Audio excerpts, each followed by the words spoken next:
fermée, on utilise dans ce but un système de réfrigération par compression. Un réfrigérateur circule dans un circuit fermé et son état varie en permanence entre liquide et gazeux. Il est comprimé sous forme gazeuse, condensé par session de chaleur, évaporé par réduction de pression lors de l'augmentation de la chaleur. Il n'est pas produit de froid. Il n'est pas produit de froid. Il y a un prélèvement de la chaleur de l'air fourni au véhicule. Donc vous avez ici le tableau du déroulement technique. Le compresseur aspire le réfrigérant froid, gazeux, à basse pression. Le réfrigérant est comprimé dans le compresseur et se réchauffe. Il est pompé dans le circuit de haute pression. Donc ici, le côté basse pression, tout débute bien sûr de compresseur de Klemm. Le compresseur de Klemm, vous avez la durée de basse pression qui est reliée bien sûr et vissée dessus. Et vous avez une fois arrivé au compresseur de Klemm, justement, le rôle du compresseur est de comprimer ce gaz-là pour le ressortir à haute pression. Donc à ce moment-là, ce gaz-là, il se réchauffe. Le réfrigérant est comprimé dans le compresseur et il se réchauffe. L'élément gaz qui est comprimé se réchauffe. C'est comme une pompe à vélo que je vous ai déjà dit. Quand vous ouvrez le vélo, la pompe elle chauffe. Ou alors quand vous branchez une pompe électrique sur votre pneu quand vous avez crevé, les pompes électriques se trouvent dans les portes du véhicule. Quand vous touchez le tuyau, une fois que c'est gonflé, il est tout chaud. Il est pompé dans le circuit côté haute pression. Durant cette phase, le réfrigérant est gazeux à haute pression et à température élevée. Ici, c'est ce qu'on dit dans le langage courant, le radiateur de Klemm. Vous avez plusieurs radiateurs qui se trouvent à l'avant du véhicule. Le radiateur de liquide de refroidissement moteur, l'intercolore qui est relié directement pour le turbo, et vous avez aussi le radiateur de Klemm. Le radiateur de Klemm, c'est principalement pour le gaz. Pour les boîtes automatiques des refroidissement. Pour les boîtes automatiques, bien sûr, il y a quelques véhicules qui ont un radiateur en plus, c'est pour l'huile de moteur. Surtout BM qui utilise ça, Mercedes qui utilise ça, Audi par exemple dans les 2005 automatiques déjà dans les années 2003, 2004, ils ont déjà utilisé, même encore, BSA, et maintenant quasi dans les Audi surtout, pas les 2 litres mais les 3 litres, elles ont le refroidisseur de boîte automatique. Et je réfléchis.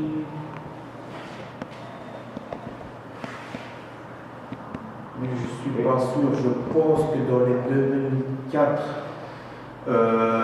V6, donc moteur 3 litres, Quattro, il y avait un refroidisseur d'huile moteur aussi. Donc ça fait 1, 2, 3, 4, 5 radiateurs.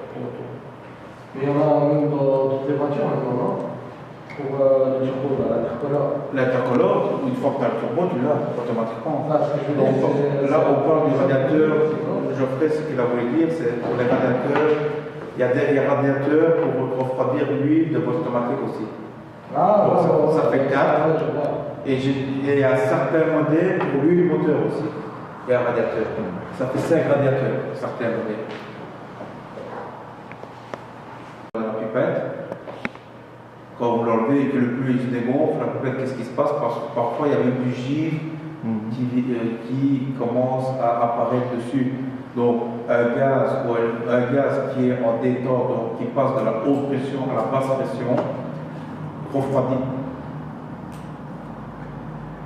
Donc dans l'évaporateur, le réfrigérant liquide pulvérisé se détend et s'évapore. La chaleur d'évaporation requise est prélevée dans l'air frais chaud passant tout le long des ailettes de l'évaporateur. Donc l'évaporateur ici, c'est le radiateur de Klemm qu'on dit dans le langage courant, ce qui se trouve à l'avant du véhicule.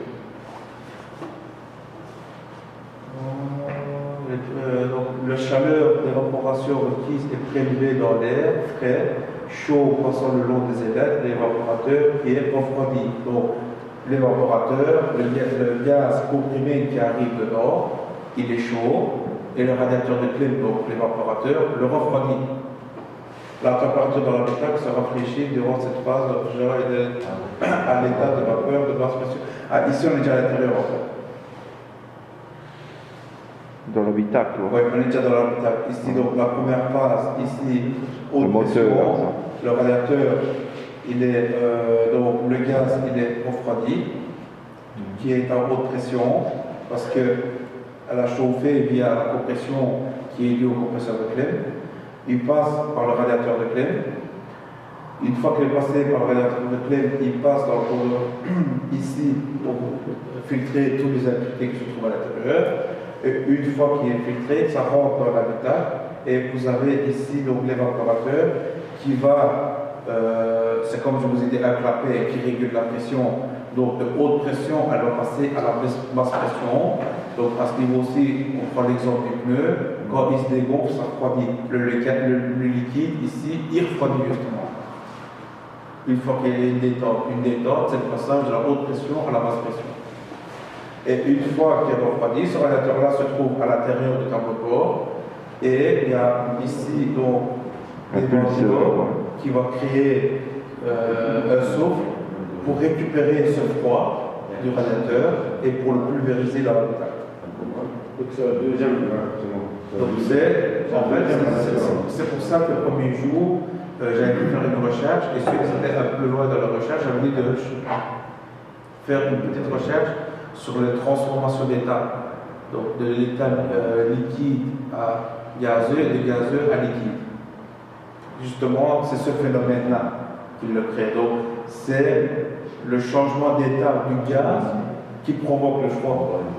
Et une fois qu'on a récupéré ce froid-là dans l'habitacle, le gaz il est réchauffé. Donc, on revient au compresseur qu'il le compresse encore une fois dans le circuit. Mais il chauffe encore plus, il faut le refroidir en premier lieu avant d'arriver dans l'habitacle et qu'il passe dans l'évaporateur. L'évaporateur, c'est un régulateur de débit, comme je vous ai dit, qui réduit sa pression et une réduction de pression, donc c'est comme si vous dégonflez un pneu, une réduction de pression, refroidit l'élément. Mais cet élément-là qui refroidit sa chaleur, donc le froid est récupéré dans l'habitacle. Pour nous pulvériser cet air froid à l'intérieur. Et une fois qu'on a récupéré cette chaleur de ce radiateur-là, donc ce froid, le gaz est encore réchauffé et il retourne au compresseur, ainsi de suite, pour retourner. Donc on fait rebelote dès le début. Donc c'est un cycle sans fin. Compression, détente tout le temps. Donc, il ne faut pas penser que on revient au début, ça fonctionne tout le temps, le gaz il tourne ainsi. C'est un échangeur de chaleur, voilà. C'est un cycle tout le temps. Ouais. La détente se fait tout le long que vous utilisez la clim. C'est le même principe que le radiateur qui refroidit la voiture. C'est exactement la même chose. Sauf qu'il n'y a pas le compresseur qui est là. La nature du gaz est différente. Le gaz qui passe de haute pression à la basse pression. n'a pas les mêmes propriétés. Froid passe dans ce radiateur-là qui est froid et c'est le système inverse du radiateur du refroidissement moteur. Le radiateur du refroidissement moteur, c'est le liquide qui arrive chaud. C'est pour ça que ça se trouve à l'avant du véhicule. Il arrive chaud et l'air qui. La calandre, l'air le radiateur, qui vient entre les orifices qui se trouvent dans le pare-choc refroidit le liquide pour retourner dans le circuit du moteur. Donc le liquide est refroidi pour ensuite qu'il se réchauffe. La seule différence, c'est la nature du gaz. C'est-à-dire que si on utilisait l'eau, on aurait un mauvais rendement. On gagnerait peut-être 1 degré, quoi. Mais là, on chute la température drastiquement. C'est ça l'avantage. Déjà, avec l'eau... on serait limité, quoi. Au niveau... C'est les valeurs techniques du gaz qui est important ici. Avec l'eau, on ne peut pas faire ce phénomène-là. On ne gagnerait rien au niveau rendement. Déjà, compresser l'eau, avec la détente. Déjà, l'eau en détente ne devient pas gazeuse. Quand vous le comprimez, il reste liquide. Déjà, même pour la voiture, on utilise un antigel qui a la propriété. Et pour qu'il s'évapore, l'eau, il faut chauffer à 100 degrés. Oui, voilà. Tandis que ici, le gaz, il ne faut pas chauffer. Mais là, il n'y a pas de problème parce que le moteur chauffe tellement que voilà. Mais le moteur ne chauffe pas autant et on ne peut pas faire bouillir de l'eau. C'est dangereux. Tandis que le gaz, déjà, son effet est comme ça. Il bout déjà à moins 26 degrés.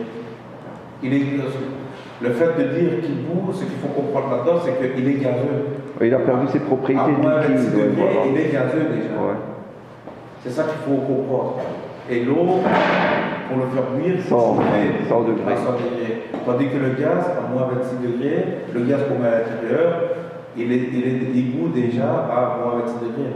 Sa température d'ébullition est à moins 26 degrés. Donc elle est très facile à faire.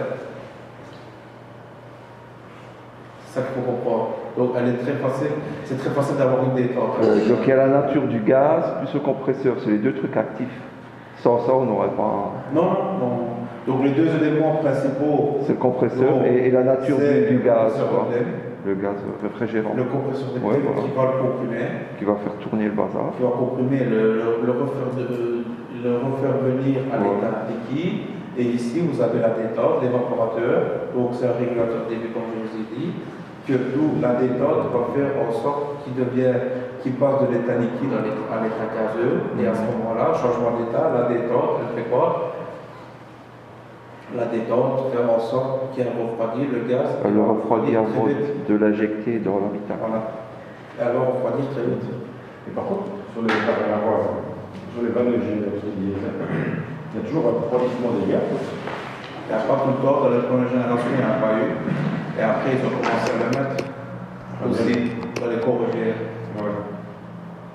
On a commencé à le mettre. Apparemment, là, je vois le refroidissement du gaz se bouche. Et après, ça peut faire carrément les collecteurs de mission. Ou a lieu sa liquéfaction. La chaleur du gaz chaud comprimé est alors absorbée dans le condenseur par le flux d'air vendu au déplacement du véhicule et soufflante. Lorsqu'il atteint le point de rosée, qui dépend de la pression, le gaz réfrigérant se condense et passe à l'état liquide. Donc, sur toutes les images, c'est le vert foncé, comme ici. Le réfrigérant ayant repris une forme gazeuse sort de l'évaporateur, il est réaspiré par le compresseur et le sec propre. C'est donc en fait sec. Donc la climatisation, globalement, jusqu'ici, la climatisation c'est quoi? C'est le changement du même élément en deux états. Du liquide à gazeux, gazeux à liquide. Donc de gazeux à liquide, il réchauffe. Le gazeux se réchauffe et de liquide à gazeux se refroidit. La détente, la compression, la détente. Retenez ça pour le moment et pour le reste de la ouais, c'est logique.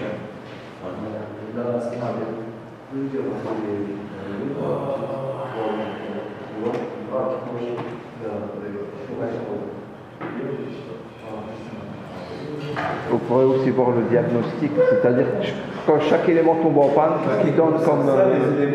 par exemple, quand il y a de l'eau qui sort, ça veut dire que c'est telle pièce qui est en panne. Dès qu'on vient dessus. Et je vais vous expliquer les pas propres à chaque élément. Volkswagen, ils ont ces pannes-là, Mercedes, ils ont ces pannes-là, les Hyundai, ils ont ces pannes-là. Je vais vous expliquer à chaque fois qu'on vient aux éléments. Ici, on est beaucoup. On a juste le fonctionnement de la climatisation. Et après, c'est chaque élément qui va venir un par un. Et à ce moment-là, je vais vous expliquer chaque élément par rapport à chaque autre.